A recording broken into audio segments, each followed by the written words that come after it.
Buenas tardes. Ahora les voy a ir contando un poco sobre teoría.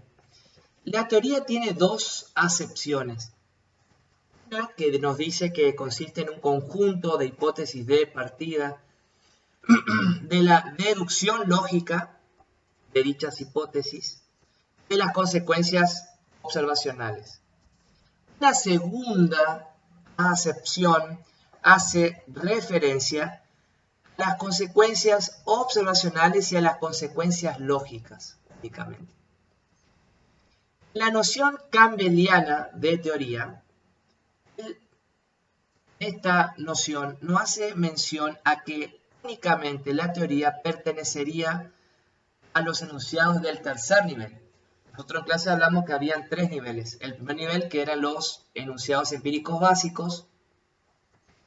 Después teníamos el segundo nivel, que eran las generalizaciones, que podían ser universales, probabilísticas, mixtas y existenciales. Y el tercer nivel, que pertenecería a lo que se le llama la zona teórica, que es justamente los enunciados del tercer nivel. En la noción campbelliana sobre teoría se menciona la posibilidad de que una teoría pertenezca únicamente a este nivel. Es clave también diferenciar lo que consiste en la explicación de la predicción teórica. La explicación nos dice por qué ocurrió, cuáles fueron las consecuencias observacionales. En cambio, en la predicción teórica, nosotros adelantamos lo que debería suceder. Consiste en afirmar algo lo cual todavía no tenemos la información debida, aunque sea a propósito de un hecho ya acaecido. A esto los historiadores le suelen llamar la retrodicción. Lo que una predicción cumplida se transforma en una explicación. ¿Cuál es la estructura de una teoría? Bueno, tiene principios, tiene hipótesis derivadas, debe tener una estructura lógica. Respecto a la corroboración y a la refutación de teorías, cuando una consecuencia observacional queda refutada, a la vez queda refutada la teoría por entero. Y en especial, la afirmación simultánea de todas sus hipótesis de partida. Claramente esto no significa que todas ellas sean falsas, sino que habría que comenzar una investigación. Se inicia un tipo de investigación peculiar que consiste en tratar de establecer qué hipótesis son las culpables. Ahora, ¿cuáles son los requisitos metodológicos de las teorías? Bueno, vamos a hablar de tres, hay más, pero vamos a hacer foco en tres. Uno, que la teoría no debe tener tautologías, es decir, no tiene que explicar una verdad que es evidente por sí misma. Si hago un ejemplo básico y digo, ¿hay un gato en el tejado o no lo hay? Esa es una tautología porque es cierto. O está el gato en el tejado o no está. Entonces es una verdad perogrullo, decimos. Otro requisito metodológico de la teoría es que no tenga contradicciones. Siguiendo este ejemplo del gato, podríamos decir, ¿hay un gato en el tejado? No hay ningún gato en el tejado. Claramente una contradicción. Y el tercer requisito tiene que ver con la contrastabilidad. Debe tener consecuencias observacionales, se deben deducir algunas de ellas y se deben establecer mediante observaciones pertinentes la verdad o la falsedad de tales consecuencias. Ahora vamos a mencionar el método hipotético deductivo en versión compleja en una primera parte y después iremos a la segunda parte. Con respecto a la primera parte, vamos a decir que el método hipotético deductivo consiste en redes de hipótesis y observaciones sospechosas. En la versión simple nosotros decíamos, si la observación pertinente no corresponde con la consecuencia observacional, ya estamos en condiciones de hablar de una posible refutabilidad de la hipótesis. Ahora bien, en la versión compleja decimos esto no es tan sencillo, porque pueden haber otros culpables. Nosotros vamos a decir que el primer elemento a tener en cuenta en una red compleja de hipótesis son las teorías o las hipótesis presupuestas. Estas teorías o hipótesis presupuestas a la vez empiezan a derivar teorías específicas que se constituyen en hipótesis de partida y hipótesis derivadas. Ahora bien, otro de los elementos a tener en cuenta, al margen de las teorías y las hipótesis presupuestas y las hipótesis de partida y las derivadas, tiene que ver con un grupo de hipótesis llamadas hipótesis colaterales. Estas hipótesis colaterales se dividen a su vez en dos tipos de hipótesis: las hipótesis subsidiarias y las hipótesis auxiliares. Y que ahora en un rato vamos a dar un concepto de cada una de ellas.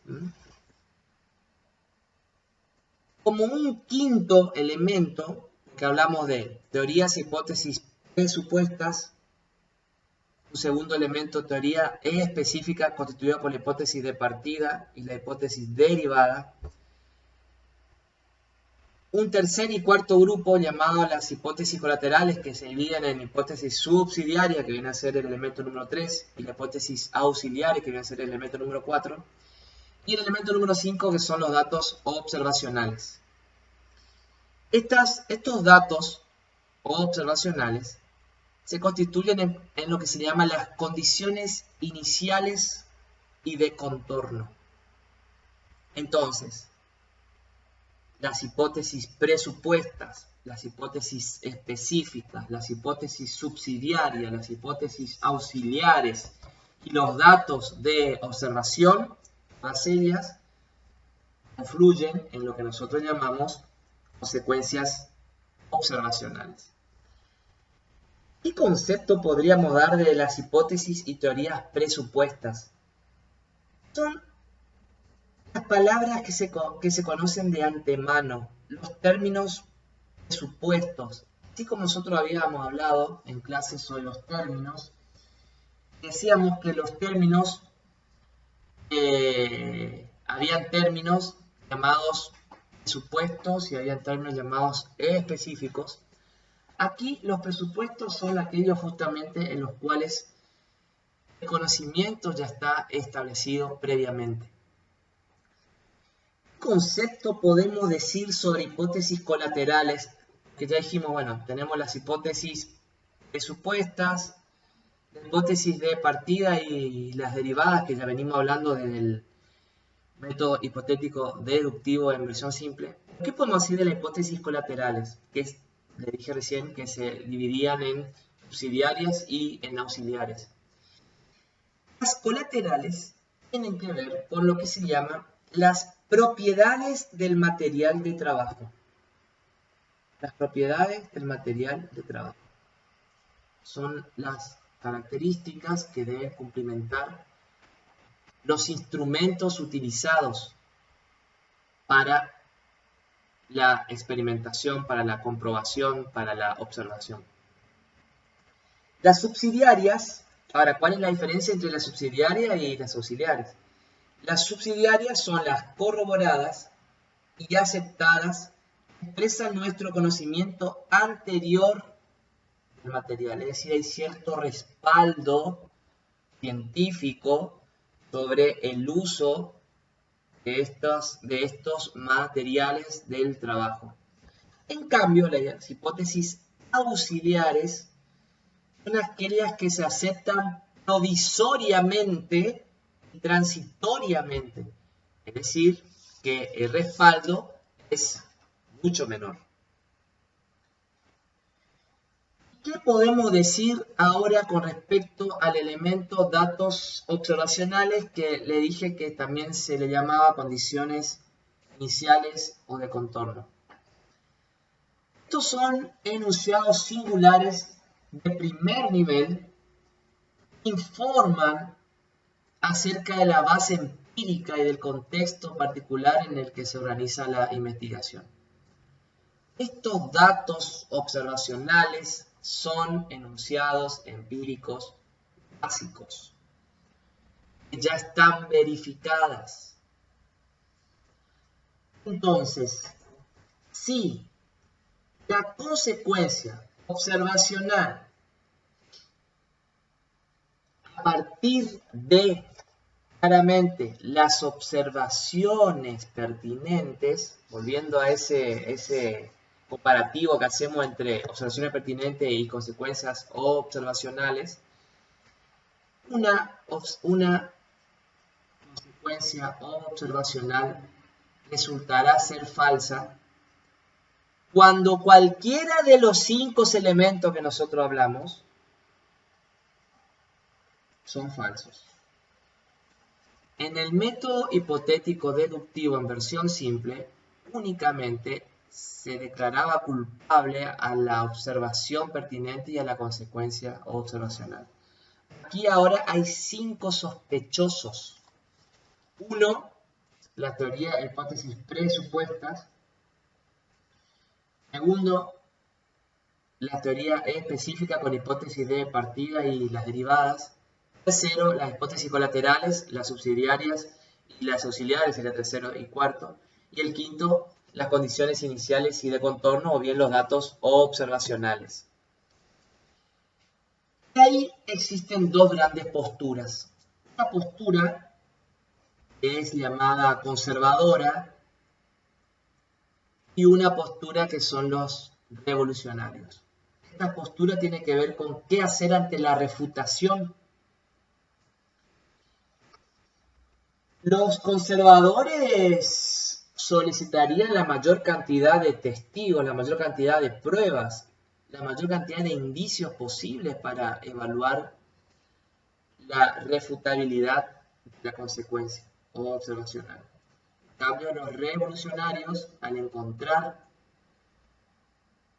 la refutabilidad de una de las consecuencias observacionales, abandonarían por completo el entramado de redes de hipótesis. Son 2 posturas distintas, con sus pros y con sus contras.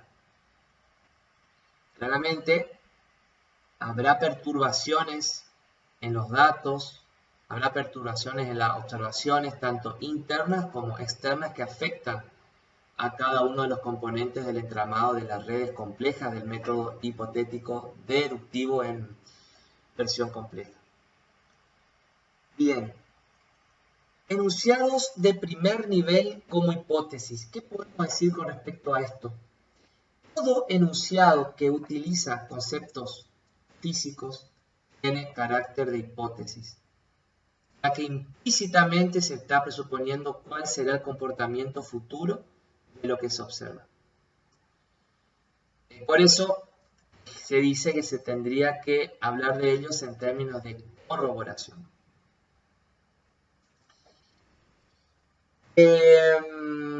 Bueno, por último, antes de pasar a otro video más, ya con otro tema, vamos a comentar una segunda parte sobre este método hipotético deductivo en versión compleja.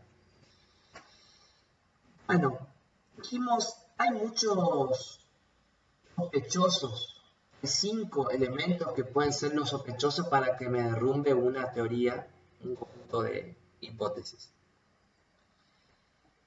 Entonces hay que empezar a evaluar la posibilidad de que la refutación se dé en las hipótesis auxiliares. Es decir, en la suposición que estamos usando sobre el material de trabajo no corroborada por la información anterior. Y es allí entonces que hablamos de otro tipo de hipótesis que son las llamadas hipótesis factoriales, hipótesis existenciales y las hipótesis ad hoc. Las hipótesis factoriales. La decisión de declarar en el diseño de una investigación que un factor es o no pertinente es claramente una hipótesis colateral. En la hipótesis existencial, podríamos decir sobre la existencia o no de un cuerpo. Siempre estamos hablando de la ciencia en términos de la física, ¿sí? De la biología.